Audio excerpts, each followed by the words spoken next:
Lesson Plan 10, guys. Welcome to the Von Flue. The Von Flue Choke was popularized by Jason Von Flue. He was on The Ultimate Fighter Season 2 with me. I fought him. He was no joke, wrestled in college. He fought his heart out every time. Still a good friend of mine. We just haven't talked forever. Miss you, Jay. Anyways, this is his choke. The Von Flue Choke comes from a failed guillotine. You never want to hook the head of a opponent when he's on side control. You see sometimes the big guys post on the hip and throw him over, but more often than not it fails and it puts them susceptible into this next choke. I'm going to show you one setup and I'll show you one scenario. So one setup, go on your back, sir, this way. A lot of times I'll put my head here and they'll just hook it. So now, when he does that, I raise my hand. When I raise my hand, I put my chin and my shoulder together. This prevents him from being able to pull his hand out. Pull your hand out.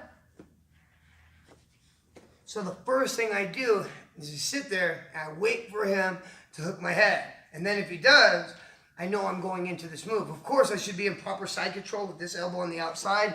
Me going like this, he grabs it. Then I raise my hand. Get your hand up. So there is a setup. I hate calling it a setup when you're relying on somebody's stupidity. But it happens more often than not. So another thing that can happen, standing up, we're here, I shoot that double and he's falling back and I pass the legs. Boom. So now I raise my hand. Get your hand back. Both are great scenarios to get into this position. That being said, we're going to now move on to what and where we're applying pressure. I want to use my shoulder.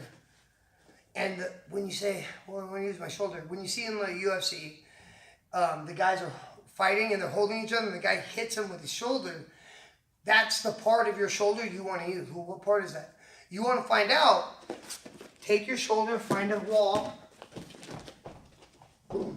Oh yeah, that's where I hit the hardest and it hurts. When you find that spot on your shoulder, that is the spot on your shoulder that you want to find his carotid artery.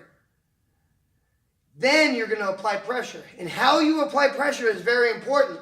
If you apply pressure wrong, you could drive in and the guy can reverse you. So we're down this way. I don't want to get here and try to drive in with my Von Flue.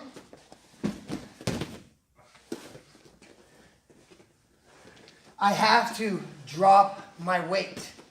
So let's start this way for a second. Now, a little bit more, sir.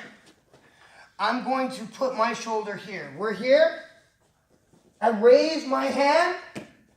I take this arm underneath his head. Now, I want this part of my shoulder on his carotid, so I've got to find that. What I normally do is come underneath his head, and I use my wrist to go up. This tends to put my shoulder in position of the neck. Raising my hand up like this, underneath his head, and dropping my shoulder puts his neck right where I need it. I'm here and here, up. Drop the shoulder. Now, I'm going to go to my lock. I'm going to go palm down that is around here and here. This one is going to go down. This one's going to go up. Now, I'm going to circle my weight into his neck. And when I do that, I do it by dropping my weight down. By dropping my weight down and driving across. If I drive down at a 45-degree angle, I will give him the ability to roll me over and reverse my position. Once again, we're using the shoulder that we would hit somebody with in a fight on the carotid. How do we find that? We're using our wrist to come up underneath his head and elevate his neck as we drop our shoulder. Then we're locking our hands and staying tight in the position. We're lowering our weight and driving it across. Never letting go of pressure on the neck. It's when I go for a strangle that the blood goes back to his brain and he's able to defend. Very important. Some people even sag. I don't like to sag to my hip because it can reverse my position. But you also have to be very careful. He'll post his hand on your hip. Go ahead and lock. What'll happen is his hands will be locked. Lock your hands, sir.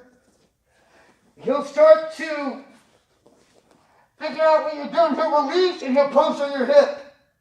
If that happens, you can use your forward knee to pop it out and put your knee back to the inside. Drop your weight down, drive across. That hand is what will take you over if you don't do this properly. Or even if you do it properly and he's a lot bigger than you, he's going to use that against you. You have to be careful. How could this just be one lesson plan? Because we can also use this same position in my opponent's half guard to threaten pass, or to threaten choke, and then go into pass. Proper shoulder pressure. So we're here, and here, he's got my neck, and I'm in his half guard. I drop my shoulder and start driving it in with my hands locked. He starts to get worried about this choke. I use my free leg to fishtail in, back step, and then apply the choke properly.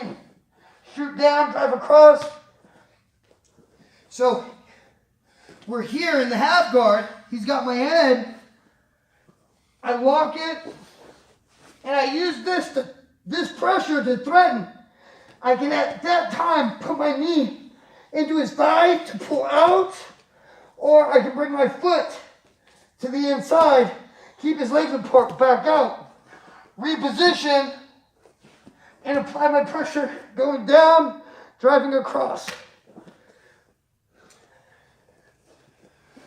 That would be the same concept of using a baseball choke to pass someone's half guard and finish it in side control.